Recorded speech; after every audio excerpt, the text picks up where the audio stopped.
Bueno, Dibu, te tengo en el termo y en el mate, así que vamos a lo importante.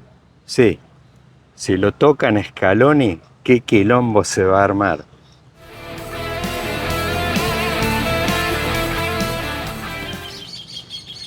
Pasó la creciente. Para nosotros, los cordobeses, que precisamente tuvieron mucho que ver con la victoria de Javier Milei del domingo pasado, salió una espectacular cobertura de Infobae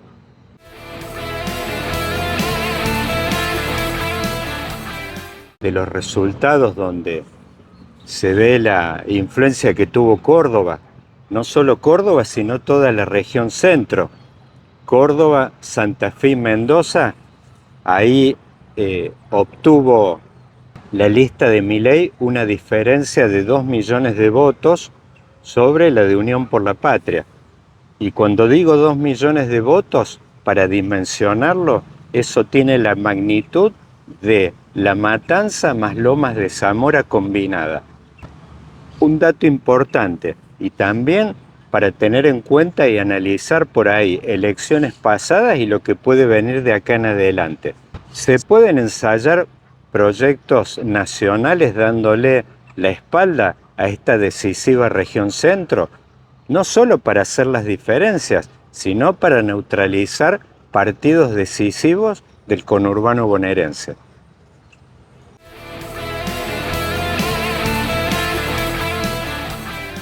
Volviendo a la creciente, cuando vemos en las sierras de Córdoba unos ríos que son apenas arroyos, unos pequeños hilitos de agua, que por ahí cuando viene una creciente se convierten en una especie de catarata que trae de todo. Se ven camas, muebles, animales, he visto hasta vacas.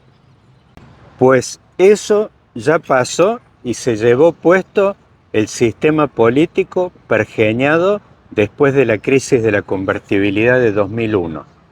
Milei, con su fuerza La Libertad Avanza, barrió todo ese sistema político estructurado en dos fuerzas, una representada por el kirchnerismo y la otra por el macrismo.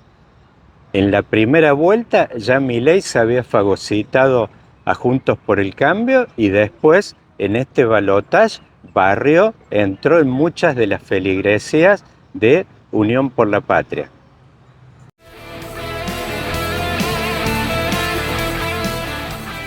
Ahora bien, la creciente ya pasó y es hora de ocuparse de los problemas de la realidad. Encima con un flor de desafío que es prácticamente una misión imposible.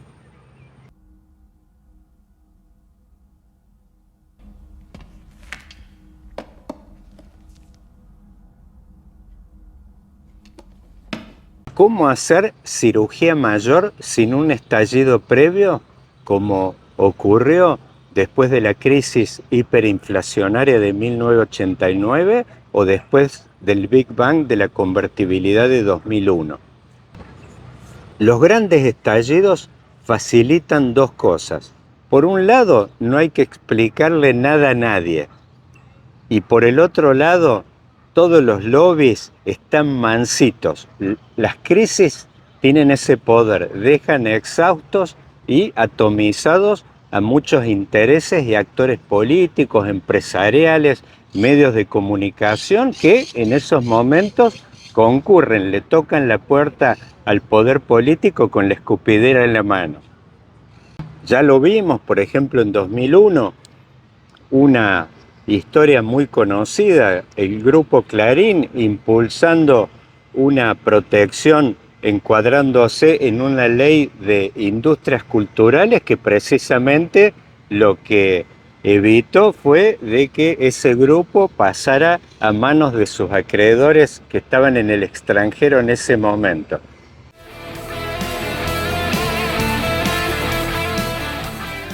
Esa historia que fue muy emblemática de la caída de la convertibilidad y de la crisis es como que se reproduce a escala generalizada para muchos sectores.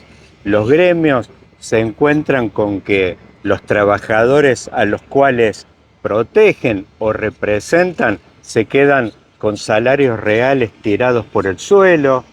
Asimismo, ocurre ese fenómeno en los sueldos de los sectores de servicios, en los docentes, los jubilados. Entonces, están todos jadeando. Resulta bastante fácil, más allá de los problemas que dejan las crisis, encarar políticas de transformación y cirugía mayor. Están todos mansitos y como anestesiados, y eso es lo que le permite al cirujano hacer cortes profundos. That's what we're keen to avoid. To be more successful. That's quite reassuring. Pues eso es lo que es una misión prácticamente imposible para Milei. Esta es una crisis muy diferente a aquella. El propio triunfo de un outsider, de alguien que viene de los márgenes del sistema político, que nunca ha tenido participación en su historia. Anoche lo veía en un reportaje A Dos Voces, donde él se equiparaba prácticamente con Scaloni en el sentido de tener un currículum prácticamente virgen como entrenador y después haberse coronado campeón del mundo. ¿Puede reproducir esto Milei en esta circunstancia donde él tiene que encarar un proceso, un programa de cirugía mayor sin un estallido de gran magnitud previo?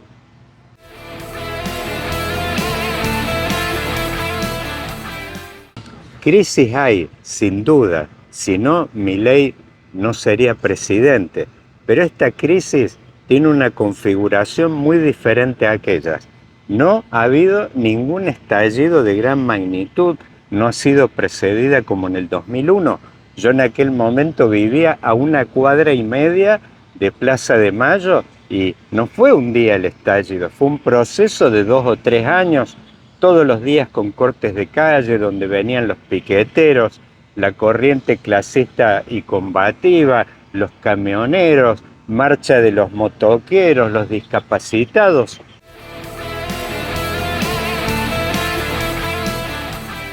Fue precedida esa crisis por un proceso de microestallidos a lo largo de 3 o 4 años. Eso mismo puede ser equiparado con lo que fue la hiperinflación. No nos olvidemos en aquel momento de los saqueos a los supermercados que se veían en las tapas de los diarios.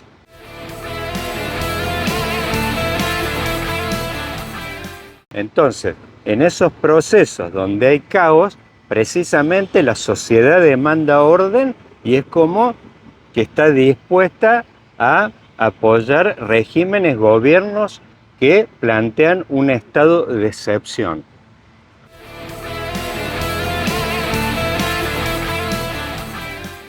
Pues eso no ocurre ahora, es una crisis diferente, puede ser explicada a partir de conocimientos como por ejemplo la segunda ley de la termodinámica, que dice de que el calor se transmite de los cuerpos calientes a los más fríos.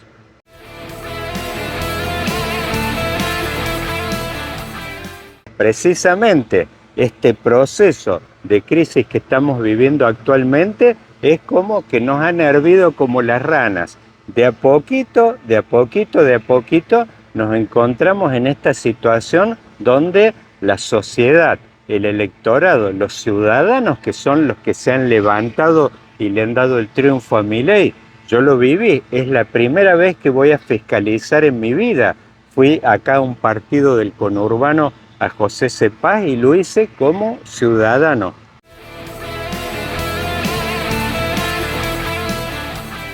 Muchos que fueron a cuidar los votos de Milei. Bueno, este levantamiento ciudadano precisamente tiene que ver con un proceso donde nos fueron hirviendo como las ranas, nos terminó ajustando el zapato de a centímetros a lo largo de los años y llegó un momento que eso terminó configurando esta suerte de creciente de la que les hablaba al principio.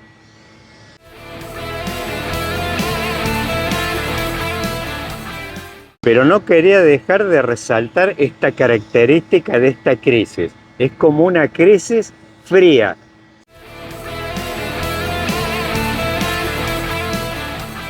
Sin los estallidos que vimos en aquellas otras dos. Y eso lo va a condicionar mucho a Milei y va a tener que plantear, si quiere encarar programas de cirugía mayor, lo va a tener que hacer por ahí con enfoques y con artes diferentes al de las autoridades que en aquel momento encararon los procesos de salida de la crisis. Ya sea en 1990 Menem con un proceso de 2 años, con varios microestallidos, hasta que le terminaron encontrando el agujero al mate con Domingo Cavallo y su famosa convertibilidad, el dólar 1 a 1.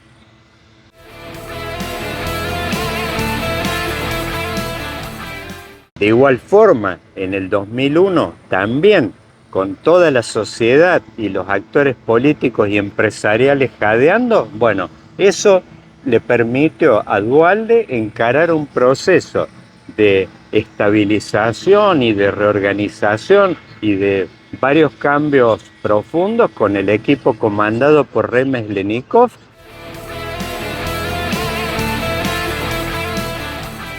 Pero en un contexto donde precisamente la sociedad dejaba pasar cualquier cosa, un elefante inclusive. ¿Será de la misma forma esta vez, no habiendo sido precedida esta crisis terminal por un gran estallido? El propio Milei está abriendo el paraguas en ese sentido y está planteando ideas y reformas y cambios que va a hacer que él mismo dice de que no van a tener resultados antes de 24 meses. Y cuando estamos hablando de 24 meses, ya va a ser con las elecciones de medio término encima. Este es un dato que no es menor y sobre todo para alguien que está empezando sin una fuerza política propia, que tiene apenas 40 legisladores entre diputados y senadores y tiene que contar con el apoyo de fuerzas de que en ese momento, en las elecciones de medio término, van a estar cuidando sus propios intereses.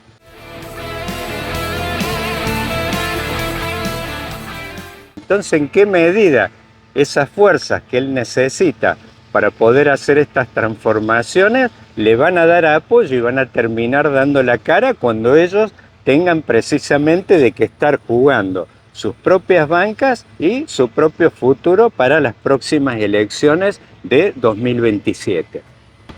Ahí es donde yo planteé en un video anteriormente de que yo no veía que este proceso de Milei, más allá de lo que están especulando y suponiendo muchos, tenga que ver con un proceso, por lo menos en la primera etapa.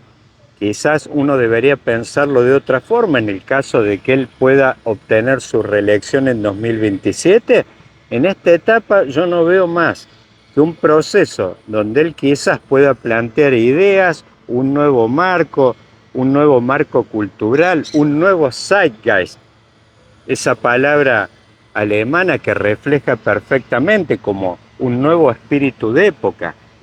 Pero en lo que hace a las realizaciones puntuales, el hecho de no haber sido precedida esta crisis por estallidos como los que vimos en aquel momento, el del 89 y el del 2001, yo no veo posibilidad de que, por lo menos en lo inmediato, en esta primera etapa, el gobierno de Milei pueda ser caracterizado por grandes reformas de carácter económico. Y sí, más bien en la promoción de un nuevo clima de época.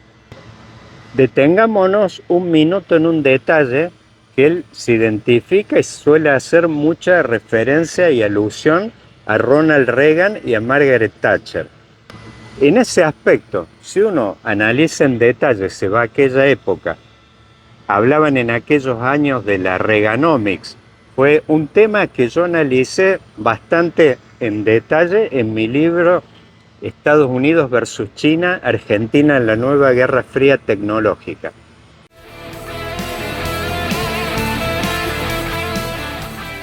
Si uno ve en detalle el proceso de reformas concretas, duras, económicas de aquella época, no va a encontrar demasiado.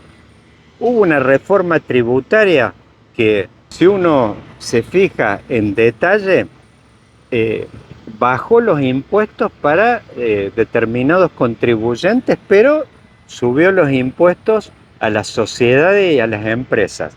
En el promedio terminó siendo una reforma que a nivel de la carga tributaria seguía siendo similar a la vigente en tiempos anteriores, por ahí en la época de Jimmy Carter.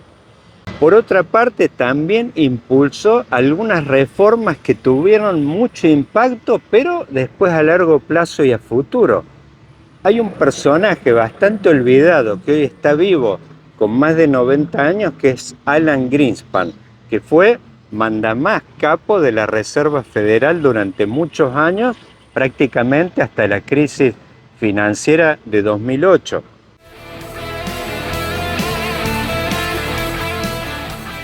Es un personaje que formaba parte de la mesa chica de Reagan allá a principios de los 80, junto con otra figura republicana muy conocida, popular unos años más tarde, que tuvo mucho que ver con las intervenciones militares en tiempos de Bush hijo en esas guerras en Asia, que es Donald Rumsfeld.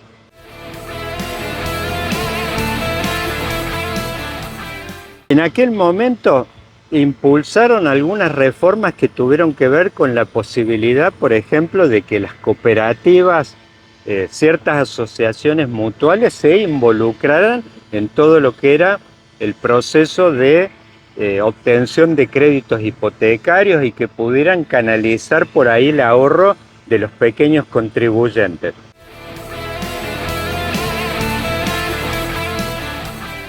Eso, en cierta forma, ese relajamiento de las condiciones de las entidades financieras, muchos años más tarde, terminaron por ahí explicando parte de lo que fue el estallido de la burbuja financiera alrededor de 2008. Pero volviendo a principios de los 80, eso apenas fueron semillas que planteó Reagan a nivel de reformas.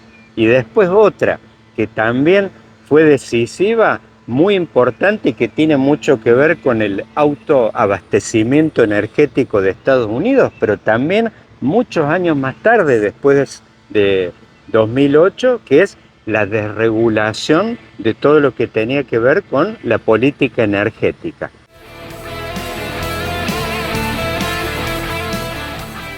Esas dos reformas encaradas por Reagan en su momento fueron semillas que explicaron muchos de los cambios que se produjeron más tarde. Por ahí, quizás uno podría verlo como negativo, que fue alrededor de ese estallido financiero de 2008, y otro muy positivo para Estados Unidos, al menos hasta hoy, que es todo lo que tiene que ver con la explosión de la actividad energética y todo ese proceso revolucionario alrededor del fracking. Si uno ve con números el impacto que tuvieron esas medidas en aquellos años, más bien esas reformas fueron usufructuadas después, sobre todo a partir de los años 90, en el plano financiero, por una administración de otro color político, como la de Clinton en los 90, y después en todo lo relativo a energía, el que más usufructuó el impacto de esas políticas de desregulación que generaron la entrada de muchos jugadores agresivos a la explotación de energía fue Barack Obama, precisamente después de su arribo al poder recién en 2008. Así que yo creo que lo de Milei en esta instancia, por lo menos en lo inmediato y en los años que viene por delante, seguramente va a poder impulsar medidas que tengan algún impacto concreto sobre la vida cotidiana de los argentinos. Pero cualquier cambio que tenga que ver con reformas de estas duras, no se puede esperar que generen impactos inmediatos. Y sí, por ahí van a tener una consecuencia importante, precisamente, y por eso hablé de esa palabra mágica alemana, Zeitgeist, como en el caso de Reagan y de Thatcher, que tuvo que ver con promover un nuevo clima de época que uno puede pensar desde comienzos de los 80 que terminó eso configurando y dominando el escenario internacional y las políticas. Lo vimos llegar acá por ahí en Argentina de lleno, todo el proceso que tuvo que ver con el menemismo en los 90, bueno, de alguna manera está vinculado, linkeado a toda esa promoción de reformas y de clima liberal de época desde principios de los 80. Pero tengamos en cuenta, fue un proceso que duró alrededor de 2 décadas. Esto recién lo estamos comenzando y en ese aspecto yo creo que lo que podemos esperar es de que esto sea muy alimentado por ahí con algo que en una de esas lo puedan ver sus adversarios o enemigos como cotillón cultural, pero no creo que tenga que ver con eso. Hay un enfoque, hay muchas de las cosas que está diciendo Milei que me resultan muy familiares con las que planteó Reagan en su discurso de arribo al poder allá por 1980, cuando hablaba del comportamiento del Estado, que era ponerle impuestos a todo lo que se moviera.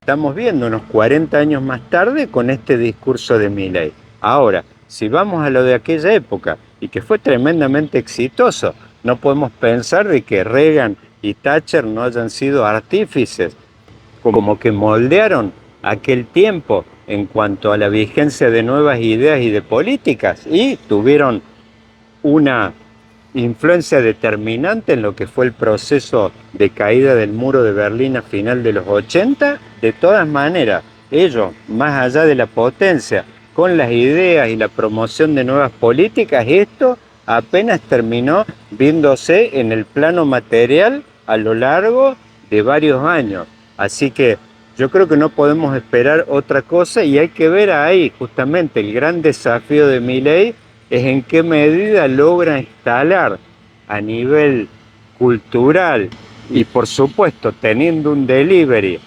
resultados en lo que lo ha llevado al poder en este momento, que fue el cotillón de un billete que repartieron en ese acto del Movistar Arena.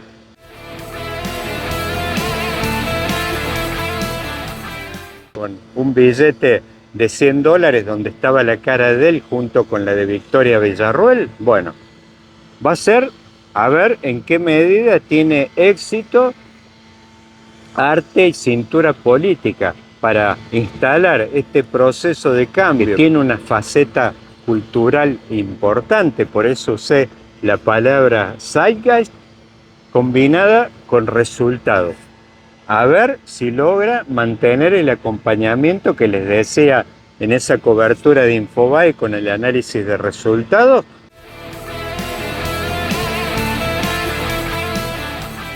De alguna forma, tener la paciencia, yo no diría paciencia, sino realmente tener el ánimo positivo de la sociedad de encarar un proceso de cambio, que es un proceso de cambio doloroso, pero en cierta forma gratificante en la medida de que quienes lo acompañaron y quizás la sociedad en su conjunto terminen viendo como un entusiasmo que no veo la posibilidad que ese entusiasmo pueda ser justificado solamente en términos materiales, ya que el delivery de eso va a ser un delivery lento y no se puede esperar de que no funcione de una forma demasiado diferente a la que funcionó precisamente el proceso con el cual él se identifica ampliamente y con el cual hasta transgredió en el proceso electoral, mencionando que tenía una admiración por la figura de Margaret Thatcher, siempre lo hace con Reagan y bueno, también con Menem. En el mejor de los casos, vayamos a lo de Menem acá en Argentina, bueno, el delivery material de Menem llegó recién, diríamos, en el año 92. La convertibilidad mantuvo un viento a favor alrededor de 4 años ahí, en lo que es el plano duro material, con tasas de crecimiento altas entre el 91 y el 94, pero bueno, hasta eso pasaron 2 años, tuvimos varios fogonazos inflacionarios, el plan Bonex en el año 90, hubo una recesión inducida seguramente. Todo era parte de un esquema donde estaba previsto de que Domingo Cavallo, en un puesto de espera en la Cancillería, tomara la manija a partir del 91 con las reformas de fondo más audaces y que permitieron precisamente que se encarara un proceso de privatización más sofisticado, con mejores herramientas por ahí al que se había encarado en la primera etapa. Todo lo que tiene que ver con luz y gas, bueno, distante de lo que tiene que ver con teléfonos, agua, trenes, que fue la primera época más determinada por las necesidades de caja. Y nombres como el de María Julia, que bueno, ahí vieron cómo terminó, presa, escándalos de todo tipo.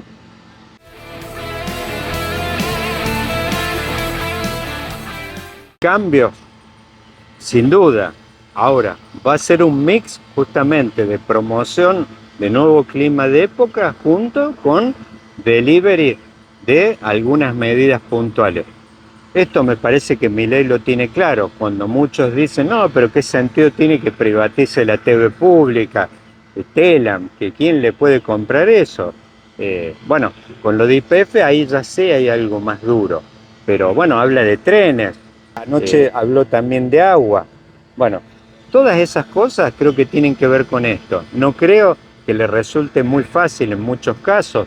De todas esas menciones, quizás una o dos puedan funcionar rápido, pero me parece que tiene que ver con esto. Es buscar rápidamente el mix de la promoción de un nuevo clima de época, de un zeitgeist que tenga que ver con estas felicitaciones que, por ejemplo, recibió de Trump con Make Argentina Great Again. A very special congratulations to Javier Milei on a great race for president of Argentina. The whole world was watching, and I am very proud of you. You will turn your country around and truly make Argentina great again. Congratulations. Clima de época. Y después, delivery de medidas puntuales que no van a tener impacto. Si privatiza la TV pública, ¿cuánta plata puede agarrar de eso? Va a estar distante de los 80.000 millones de dólares que entraron en el proceso de la convertibilidad.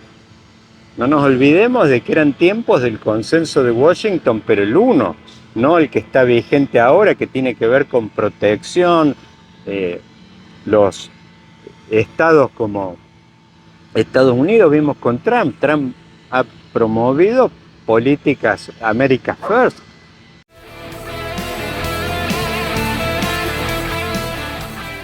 Proteccionismo, repatriar industrias de Estados Unidos, la manufactura, eso ha tenido mucho impacto. Muchos de los flujos de inversiones y de comercio que mantenía Estados Unidos hasta este tiempo con China están desviados hoy a México. Tiene mucho que ver con eso, políticas de protección y por ahí de nearshoring, más que de una palabra que se escuchaba mucho allá por los 90, que era offshore.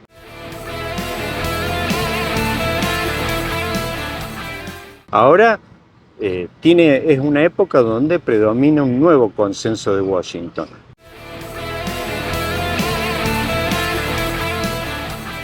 No podemos pensar en aquel que tuvo mucho que ver con el menemismo, que era con las privatizaciones, la apertura de la cuenta capital, las desregulaciones, era la posibilidad, y poner unos ministros que hablaran en inglés era directamente abrir la tranquera y entraba el tsunami de plata. Bueno, ese mundo no está vigente hoy y bueno, es una geopolítica mucho más complicada y tiene que ver con estas pinceladas que se están viendo ya de pragmatismo con Diana Mondino, la futura canciller, que vemos que ya está maniobrando para que venga Xi Jinping a la asunción de Milei, o Lula con Brasil. Es un mundo absolutamente diferente al de aquella época. Así que bueno, en la medida de que Milei está mostrando señales de pragmatismo y de adaptación, bueno, encontrará este mix del que les hablaba recién, que es esa combinación de clima de época que va a ser diferente el de aquel momento, un zeitgeist diferente con delivery puntual de medidas. Que no nos sorprendan de que en una de esas la privatización del agua tenga que ver con una operadora china, o con los trenes, o con Vaca Muerta, con un montón de situaciones, o en el plano de las comunicaciones.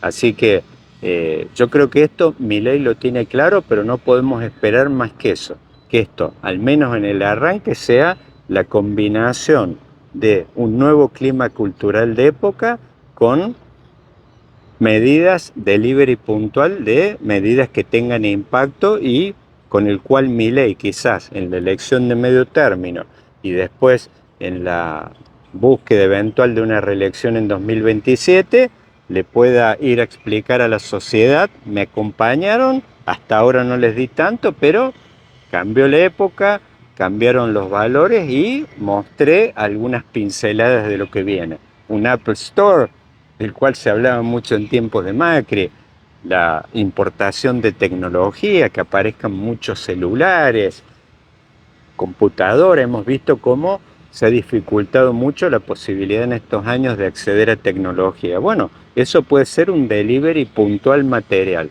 Ahora, esas victorias tempranas no van a estar ligadas y no van a poder explicar una suba de los salarios reales, así como se dieron en otros procesos de recuperación, sea allá por los 90 o los 2000, los primeros años de Néstor Kirchner, que combinaron tasas de crecimiento chinas con la inflación menemista. Bueno, queridos amigos, que tengan muy buen fin de semana y bueno, vamos a inspirarnos en el gran Dibu Martínez para plantear con mucha claridad nuevamente que si lo tocan Scaloni, qué quilombo se va a armar.